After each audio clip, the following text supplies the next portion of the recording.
अस्सलाम वालेकुम बच्चों, क्या हाल चाल है। उम्मीद है ठीक ठाक बढ़िया खैरियत से होंगे। आज के इस वन शॉट लेक्चर के अंदर हम एग्जाम ओरिएंटेड तरीके से इस चैप्टर को पढ़ेंगे। चाहे आपके एग्जाम के अंदर 10 महीने हो या 10 दिन हो, ये जो पूरा वन शॉट लेक्चर है इसके अंदर सारी टिप्स एंड ट्रिक्स एंड हमने ऐसा प्लान बनाया है कि आपके भी 90% से अबव मार्क्स आने वाले हैं, जैसे हमारे प्रीवियस 287 प्लस बच्चों के आए हैं। हमने आपके लिए सारी चीजें बिल्कुल फ्री की हुई हैं। अगर आप इस वीडियो की कमेंट सेक्शन में जाएं और यहां पर हमने हमारे टॉपर बच्चे 300 बच्चे जिनके 90% से अबव मार्क्स आए 9-10 क्लास में, उसके नोट्स हमने आपके लिए रखे हुए हैं। ये पहली लिंक है।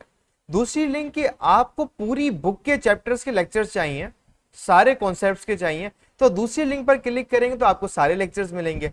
देन आपको हमारे व्हाट्सएप चैनल जहां पर सारी न्यू गेस्ट पेपर अपडेट सारी मिल रही होंगी, तो इससे आप जरूर ज्वाइन कीजिएगा। सही है, एक नंबर चीज यहां पर ही हुई। दूसरी चीज ये हुई कि देखें जी, हमारे इतने बच्चे टॉप कर रहे हैं भाई, कुछ तो बात है ना। वो बात कैसे, हम सारी रिसोर्सेज आपको दे रहे हैं यूट्यूब पर, तो इसलिए सबसे पहली बात तो हमारे यूट्यूब चैनल को कर लें आप सब्सक्राइब, कि कोई भी नया लेक्चर जो है ना वो आप इसे मिस ना करें। ऑल पे क्लिक कर लें, वीडियो को लाइक करें, देखें जी कितनी मेहनत लगती है, हम आपके लिए कितना काम करें, थोड़ा सा हमारी टीम के लिए आप अप्रिशिएट कर लें। इसके बाद जैसे हम हमारे बच्चे कुछ स्पेशलाइज तरीके से 95% 97 हमारे जो टॉप लाते हैं, उनके लिए हमने प्रॉपर स्टडी प्लान बनाया हुआ है कि जी हमारी लाइव क्लासेस बेच होती हैं जिसके अंदर हमारे बेहतरीन टीचर्स पढ़ाते हैं और वो लाइव क्लास में आके हर बच्चे के प्रॉब्लम्स कॉन्सेप्चुअली पढ़ा रहे होते हैं। फिजिक्स, केमिस्ट्री, मैथ, कोई भी सब्जेक्ट हो, इसके टेस्ट हम लिए जाते हैं, बिल्कुल वो सवाल आते हैं। हम हर हफ्ते टेस्ट लेते हैं बच्चों का, एग्जैक्टली वही एग्जाम के अंदर सवाल आते हैं। तो सारे के सारे लेक्चर, डाउट ग्रुप, 24 घंटे पूरे साल 24/7, भले रात को 3 बजे मसला हो, हमारा टीचर आपको हेल्प करने के लिए तैयार होगा। और उसकी पूरी की पूरी फीस सिर्फ और सिर्फ 21,000 रुपए है, सारे के सारे सब्जेक्ट्स की। तो जी अगर आपको भी मसला आ रहा है कि जी हम तैयारी कैसे करें, कोई मेंटोर होना चाहिए कि जो हमें बताए कि एक अलिफ बे पे ते करके समझाए कि सर मार्क्स कैसे लाने हैं, तो हमने हमारे पाकिस्तानी बच्चों के लिए ये चीज बहुत कर ली। अगर आप भले फॉरेन से हो, पाकिस्तान से हो, अगर आपको बिल्कुल वीआईपी लेवल की चीज चाहिए, मेंटोरशिप चाहिए और लाइव क्लासेस के अंदर कॉन्सेप्चुअल चीजें करनी है और एग्जाम्स के अंदर गारंटेड मार्क्स चाहिए, अभी हमें इस व्हाट्सएप नंबर पे मैसेज करें और हम आपको बेच के अंदर ऐड कर लेते हैं। एंड सबसे इंटरेस्टिंग बात यह है कि आप 2 दिन तक पूरी अमाउंट को रिफंड कर सकते हैं। And that's the whole logic here. तो अभी हम चलते हैं हमारे चैप्टर की तरफ जिसके अंदर हम सारे के सारे concepts and tips and tricks को समझते हैं। अच्छा, अब हम पढ़ते हैं characteristic wave parameters. Let me remove this.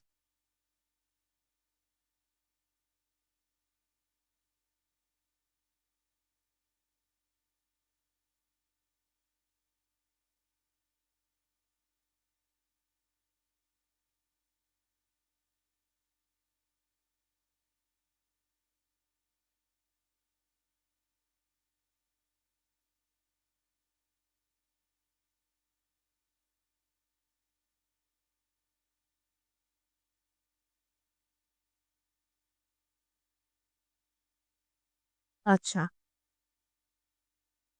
अब कैरेक्टरिस्टिक वेव पैरामीटर्स क्या होते हैं? अब इस चीज को जरा हमें समझना है। इसके लिए ये डायग्राम यहाँ पे बस बनी हुई है, हमें कहीं और जाने की जरूरत है नहीं। अब मतलब वेव की कैरेक्टरिस्टिक्स की बात हो रही है कि वेव की हाइट को क्या कहते हैं, वेव की डेप्थ को क्या कहते हैं, वेव के साइज को क्या कहते हैं। ठीक है, डिस्टेंस, एक वेव से दूसरी वेव के बीच में डिस्टेंस होता है उसको क्या कहते हैं, एक पूरी वेव को क्या कहते हैं, साइकिल क्या होता है, सारा कुछ हम लोग जो है ना वो इस चीज के अंदर अभी पढ़ेंगे। वो कैरेक्टरिस्टिक्स होते हैं वेव्स के। ठीक है, उसको हम कैरेक्टरिस्टिक्स बोलते हैं। There are many ways to describe or measure a wave. Some characteristics depend on how the wave is produced, whereas other depends on the medium through which the wave travels. Certain characteristics are parameters with the definition as given as under. अच्छा, सबसे पहले तो एक सवाल होना चाहिए कि ma'am ये जो आपकी जो वेव्स होती हैं, अब ये वेव्स डिफरेंट साइजेस की होती है। ऐसी भी होती है वेव, ऐसी भी होती है वेव, ठीक है, ऐसी भी होती है वेव। इनमें डिफरेंस क्यों है, ये डिफरेंट तरीके की वेव्स क्यों है और कैसे मुझे पता चलेगा कि कौन सी वेव कैसी है, कैसी नहीं है, कैसे है। जो वेव की डिफरेंसेस होती हैं स्पेसिफिकली, उनके नेचर के अंदर जो चेंजेस होती है, वो या तो होती है उनके उसकी वजह से, क्या कहते हैं, मीडियम की वजह से। ठीक है, या तो जो है वो क्या करते हैं कि मीडियम जो होता है वेव्स का, वो डिफरेंट मीडियम में डिफरेंट तरीके की वेव्स आपकी एक्ट कर रही होती है। ठीक है, अच्छा, वेव की स्पीड भी होती है कि वेव कितनी तेजी से गुजर रही है, प्लस कुछ होती है नेचर ऑफ द वेव के ऊपर भी, कि जिस सोर्स से वेव आई है वो सोर्स कितनी थी। जैसे कि कुछ आवाजें तेज होती हैं, कुछ आवाजें हल्की होती हैं, है ना। इसका मतलब कि कोई जोर से बोल रहा है, कोई जोर से, यानी किसी की वेव की फ्रीक्वेंसी ज्यादा है, किसी की वेव की फ्रीक्वेंसी कम है। सही। फिर ऐसा भी होता है कि किसी को कम सुनाई देता है, किसी को सही सुनाई देता है। तो यानी वो मीडियम की गलती हो गई, यानी कि जो रिसीव कर रहे हैं उस वॉइस को, उसके अंदर मसला है, वो चेंज है। ठीक है, तो यानी बहुत सारे हमारे पास पैरामीटर्स होते हैं। पहले हम पढ़ लेते हैं कि वो कैरेक्टरिस्टिक्स क्या हैं जो वेव्स को डिफाइन कर रही होती है। अच्छा, सबसे पहला आता है वेवलेंथ। अब वेवलेंथ क्या होता है? The shortest distance between points where the wave pattern repeat itself is called the wavelength. Its symbol is Greek lambda, Greek letter lambda. ये जो आपके पास ये जो एक वो बन रहा है, सिंबल बन रहा है, सबसे पहले तो ये वेवलेंथ को डिफाइन कर रहा होता है। ठीक है, और बेसिकली ये डिस्टेंस होता है वेव का। तो यानी कि इसका यूनिट क्या होगा? डिस्टेंस का यूनिट मीटर होता है, तो इसका यूनिट भी मीटर ही होता है। सही है, यहाँ तक एक बात तो हमें पता चल गई। अब वेवलेंथ है क्या? देखो, आपके पास इस तरह से वेव होती है, राइट। ये आपकी लीन पोजीशन है। सही है। अब वेव जो है वो क्या है, वो नीचे से गई, फिर ऊपर आई, फिर नीचे से गई, फिर ऊपर आई, फिर नीचे से गई, फिर ऊपर आई। ये ऐसा लग रहा है कि एक पैटर्न जो है वो रिपीट हो रहा है ना। यहाँ भी यहाँ तक वेव आई, पे नीचे गई, फिर यहाँ तक वेव आई, पे नीचे गई, फिर यहाँ तक वेव आई, पे नीचे गई, यानी कि एक पैटर्न रिपीट हो रहा है।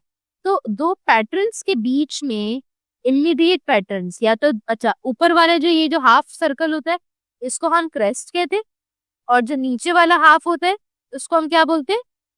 ट्रफ कह रहे होते हैं। सही है, ये जो नीचे वाले हिस्से होते हैं ये ट्रफ कहलाता है, और ये जो ऊपर वाला होता है ये क्रेस्ट कहलाता है। ये बात हमने पहले समझ ली। अच्छा, अब वेवलेंथ को सिंपल समझने के लिए या तो shortest distance between the wave pattern that repeat itself, या फिर distance between two crest, two adjacent crest. Adjacent का मतलब दोनों साथ आने चाहिए। ठीक है, या तो दो क्रेस्ट के बीच में या दो ट्रफ के बीच में, ये आपका वेवलेंथ होता है। सही है, क्रेस्ट और ट्रफ दोनों के बीच में हमेशा सेम डिस्टेंस ही होगा, चेंज कभी भी नहीं होगा। सही है, तो या तो दो क्रेस्ट के बीच का डिस्टेंस या दो ट्रफ के बीच का डिस्टेंस, इसको हम क्या बोलते हैं? वेवलेंथ कहते हैं। ये डिस्टेंस ऑफ द वेव्स होते हैं। ये बात समझ में आ गई? ठीक है। अच्छा, the unit of wavelength is meter, ये मैंने बता दिया। The wavelength is the repeated distance of the wave pattern, ये भी मैंने बता दिया। A shift of the wave pattern by one wavelength to the right or left produces the original wave pattern. The wavelength may be the distance between two successive, अच्छा इसको successive भी आप कह सकते हैं, adjacent या successive। ठीक है, एक और डेफिनेशन क्या आ गई? Wavelength may be distance between two successive crest और trough। Successive यानी एक दूसरे के आगे पीछे वाली, या दो successive troughs के बीच में जो डिस्टेंस है। और ये तो हमारे पास ट्रांसवर्स वेव्स आ गई, और लॉन्गिट्यूडनल वेव के अंदर कैसे होगी? और it may be the distance between two successive compressions और टू सक्सेसिव रेरिफेक्शंस। फॉर एग्जांपल, ये तो आपके पास ट्रांसवर्स वेव्स हो गई, है ना। एक हमारे पास लॉन्गिट्यूडनल वेव्स थी। लॉन्गिट्यूडनल कैसी थी? ये कंप्रेशन, ये रेरिफेक्शन, फिर कंप्रेशन, फिर रेरिफेक्शन। तो इन दो कंप्रेशन के बीच का जो डिस्टेंस है ना लॉन्गिट्यूडनल के अंदर, ये वेवलेंथ कहलाएगा। समझ आ रही है? इसी तरह यहाँ पे जिस तरह क्रेस्ट और ट्रफ की बात है, वहां यहाँ पे रेरफ्रेक्शन और कंप्रेशन की बात है। कंप्रेशन और रेयर फ्रैक्शन। ठीक है, ये आपके पास होगी वेवलेंथ की कहानी। अब आपके पास वेव फ्रंट क्या होता है? अच्छा, Huygens stated that light is a wave propagating through space like ripples in water or sound in the air. Hence, light spread out like a wave in all directions from the source. The locus of all points that traveled some distance during a fixed interval is called a wave front. अच्छा, अब ये किस तरीके से होता है? Wave front क्या होता है, मैं आपको इस डायग्राम से पहले बताती हूँ। देखो, मैंने पत्थर कहाँ डाला था? पानी के सेंटर में, है ना? तो किसी एक तरफ वेव बननी चाहिए थी, है ना? किसी एक तरफ, जैसे कि अगर ये पानी है, इससे मैंने एक पत्थर डाला है यहाँ पे, तो वो ऐसे ऐसे ऐसे करके आगे आगे बननी चाहिए थी, या कुछ इस तरह करके एक ही तरफ बनती। बट वो वेव क्या हो गई, वो पूरी उसमें फैल गई, चारों तरफ इसके प्रोपेगेट हो गई, चारों तरफ फैल गई। तो इस तरह की वेव को इसको मैं वेव फ्रंट कहती हूँ। सही है। इसी तरीके से जो हमारी लाइट होती है, जो लाइट हम जलाते हैं रूम्स के अंदर, अब वो लाइट क्या होती है, लाइट अगर वेव में ट्रेवल करती है तो बस उसको एक स्ट्रेट लाइन में ट्रेवल करनी चाहिए थी, लेकिन वो लाइट जो है वो सारे चारों तरफ ट्रेवल करती है। इसका मतलब वो एक तरह से वो भी वेव फ्रंट बना रही है। सही है। वो क्या बना रही है, वो एक वेव फ्रंट बना रही है, या वो एक पूरा सर्कल बना रही है पूरे रूम में। तभी पूरा का पूरा रूम जो है वो उसके अंदर क्या हो जाता है, उसकी लपेटे में आ जाता है, या पूरा का पूरा रूम लाइट अप हो जाता है। ठीक है, इसको हम एक उससे देख लेते हैं।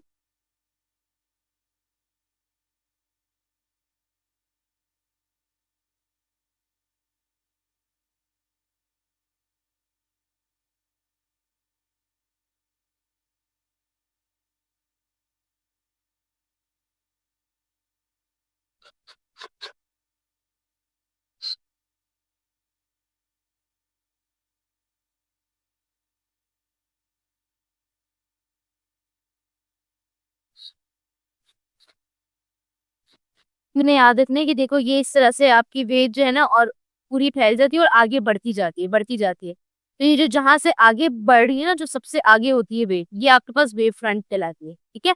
इसी तरीके से जो आपके पास रे रिफ्लेक्शन के अंदर, कंप्रेशन के अंदर जो लाइन आ रही थी इस तरह से करके,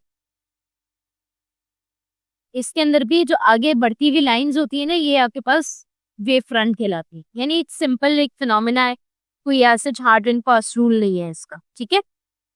अच्छा, फिर आपके पास है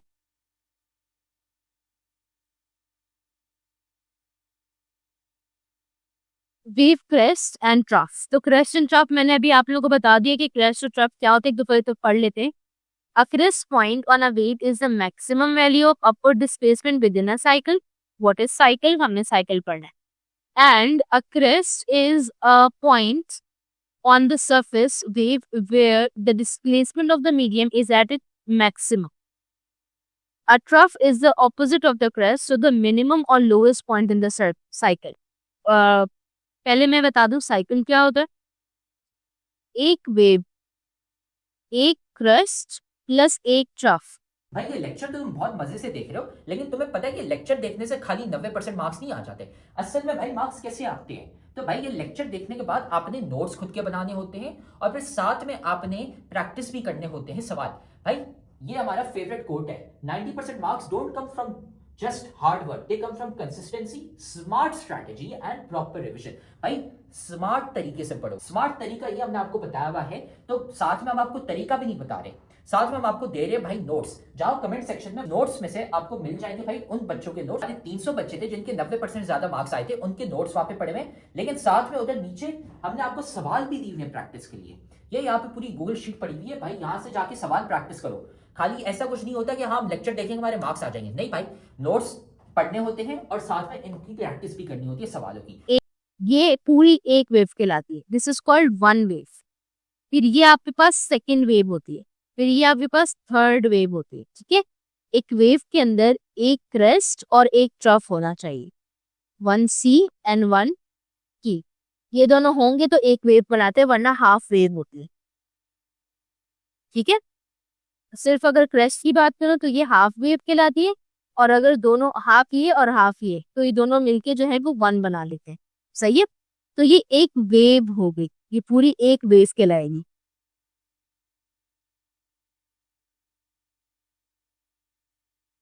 ठीक है, ये पूरी एक वेव कहलाएगी। अब एक वेव के अंदर जो मैक्सिमम, यानी कि जो सबसे टॉप पॉइंट होता है, जो टॉप पॉइंट होता है, दिस इज कॉल्ड, या मैक्सिमम पॉइंट होता है, उसको हम क्रेस्ट कहते हैं।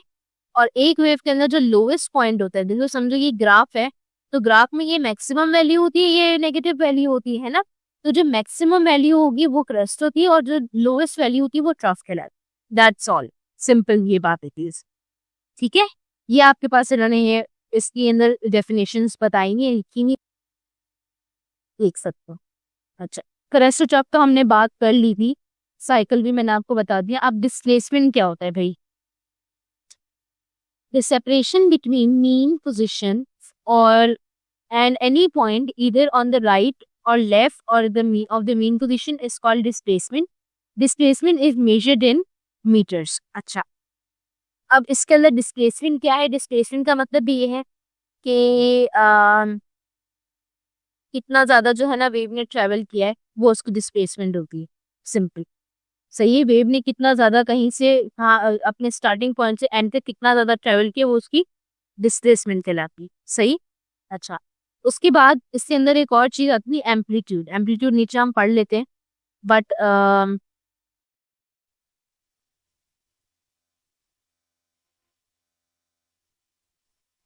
पहले पढ़ लेते हैं फिर मैं आपको बताती हूँ। The maximum displacement from mean on either side is called amplitude, as amplitude is also a displacement, that's why it is measured in meters. अब amplitude भी एक displacement, यानी वेव में हमें ज्यादातर सारे हर जगह डिस्टेंस ही नजर आ रहा होता है।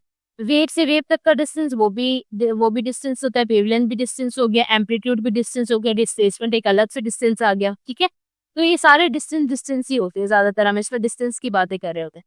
अब एम्पलीट्यूड क्या होता है कि maximum displacement from the mean position. ये आपके मीन है, अब मीन से वो नीचे आए या मीन से ऊपर जाए, जहाँ मतलब कोई भी है, यानी कि क्रेस्ट का पॉइंट या ट्रफ का पॉइंट, मीन से लेके ट्रफ का, यानी ये इस लाइन से लेके पीक तक का जो डिस्टेंस होता है वो एम्पलीट्यूड कहलाता है। ये क्या बताता है एम्पलीट्यूड? एम्पलीट्यूड मुझे ये बताते हैं, जैसे मैंने अभी वॉइस नोट की बात की थी कि जब मैं हल्के बोलूंगी तो मेरी लाइनें ऐसे बननी होंगी, जैसे मैंने जोर से चीखा ऐसी लाइनें बननी शुरू हो गई, फिर हल्की हो गई, फिर जोर से बोला, फिर लंबी हो गई लाइनें। अब ये लंबी छोटी का क्या मतलब है? ये होता है एम्पलीट्यूड का फर्क।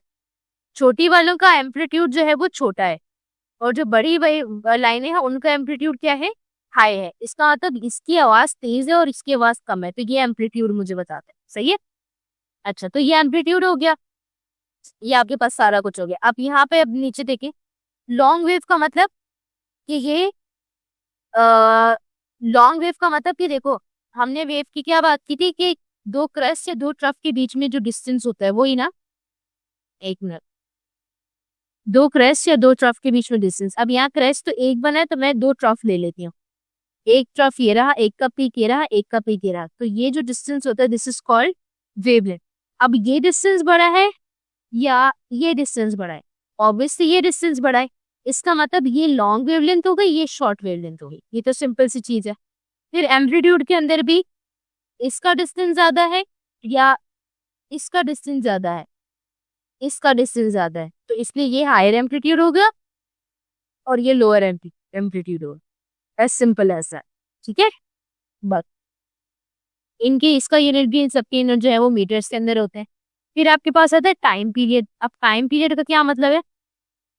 The maximum displacement from mean position on either side is called amplitude. As amplitude is also a displacement, that's why it is also measured in meters.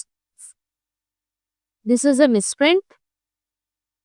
ये इन्होंने एम्पलीट्यूड वाली कहानी इसी के अंदर लिख दी है, तो ये गलत है। अच्छा, एम्पलीट्यूड को एक्स नॉट से हम मेजर करते हैं, ये देख लीजिएगा। टाइम पीरियड क्या होता है कि एक वेव को एक मतलब एक सिंगल वेव को, यानी कि इस वेव को इस पोजीशन से ट्रेवल करने में कितना टाइम लगा है। फर्ज करो ये मेरा पॉइंट है और ये मेरी वेव ऐसे ना ट्रेवल करते हुए आएगी अभी, तो ये पूरी वेव यानी यहाँ से लेके यहाँ तक, ये पूरी वेव जब यहाँ से पूरी इसके अंदर से गुजरते हुए आगे जाएगी, तो ये पूरी वेव जब गुजर जाएगी तो ये कितनी देर में गुजरेगी इस पॉइंट से, वो मेरे पास कहलाता है इसका टाइम पीरियड। यानी कि अगर मैं समझूं कि ये पॉइंट है मेरा, ठीक है, और इस पॉइंट में से ये पूरी वेव यानी यहाँ से गुजरते गुजरते गुजरते गुजरते यहाँ तक पूरी गुजरेगी, तो ये पॉइंट से जो गुजरते गुजरते जो मेरी वेव है उसको जो है समझो 4 सेकेंड्स लगी, तो इस वेव का जो टाइम है वो कितना है, टाइम पीरियड क्या है, 4 सेकेंड है। ठीक है, ये इसको 4 सेकेंड होता है। और अगर ये इतनी छोटी सी वेव है तो ये तो जल्दी गुजर जाएगी, यानी कि ये 1 सेकेंड के अंदर गुजर गई। तो इसका टाइम पीरियड कम है, इसका टाइम पीरियड, इसको टाइम ज्यादा लग रहा है, इसको टाइम कम लग रहा है। सही है, इस तरीके से हम टाइम पीरियड करते हैं। टाइम पीरियड सेकेंड्स के अंदर हम मेजर कर लेते हैं टाइम को, उसको कैपिटल टी से लिखते हैं। ठीक है, और टाइम पीरियड का जो फॉर्मूला होता है वो 1/f होता है, फ्रीक्वेंसी के उल्टा होती है हमेशा। सही है, अब ये कैसा होता है इसको हम देखते हैं। फिर आपके पास फ्रीक्वेंसी क्या होती है, जो मैंने एफ लिखवा दिया है, ये है क्या, the number of cycles completed by an oscillating body in 1 second is called frequency. It is measured in cycles per second और सीपीएस और हर्ट्ज। ठीक है, फ्रीक्वेंसी हर्ट्ज में या सीपीएस में कन्वर्ट होती है। इजी वर्ड्स में तो मैं कहूँ, अगर बहुत इजी वर्ड्स में कहूँ तो ये होती है वेव की वेलोसिटी। का मैंने क्या फॉर्मूला बताया, T is equal to 1/f, यानी कि ये फ्रीक्वेंसी के इनवर्स होती है, या इफ फ्रीक्वेंसी इसके इनवर्स होती है, यानी इनडायरेक्टली प्रोपोर्शनल टू फ्रीक्वेंसी। यानी अगर फ्रीक्वेंसी 4 है तो टाइम पीरियड क्या होगा, 1/4। सही है, यानी 0.44। तो इस तरीके की जो है ना आपके पास कैलकुलेशंस के लिए इजी सी हो सकती है। अच्छा, अब फ्रीक्वेंसी क्या है, और भी इसके वैसे ये वो होते हैं, फॉर्मूलाज होते हैं, लेकिन हम उसको आहिस्ता आहिस्ता देखेंगे। फ्रीक्वेंसी क्या होती है, फ्रीक्वेंसी मैंने क्या बताया, it is the velocity of the wave in easy words.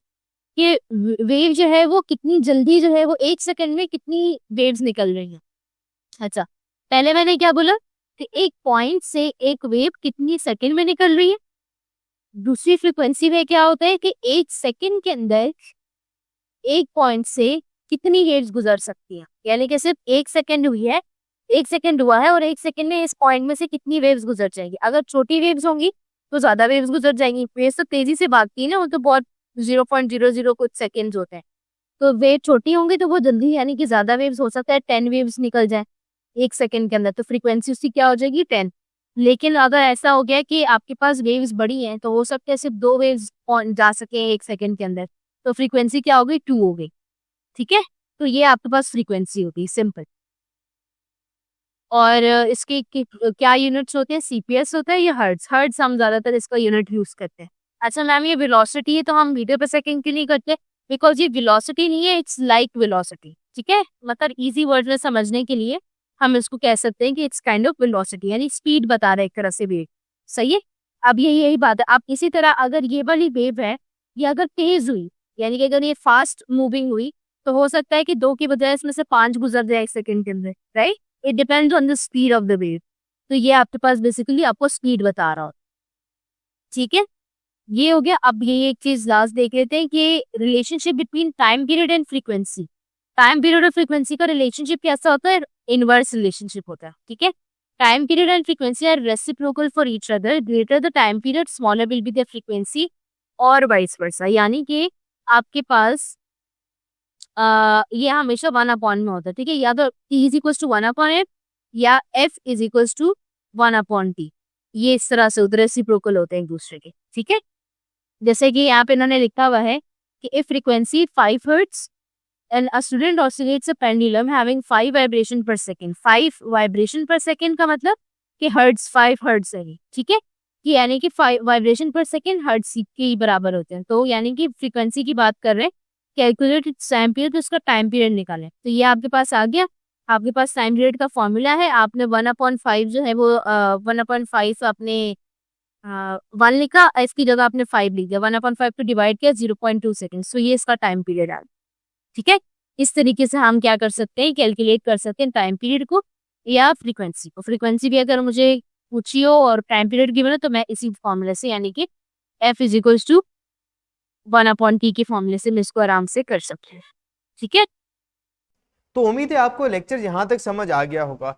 एक जो बात है जिसकी वजह से हमारे इतने सारे बच्चों के 90% अबव मार्क्स आते हैं, उनको एक चीज पता होती है, वो होती है एग्जाम के अंदर लिखे कैसे जाते हैं।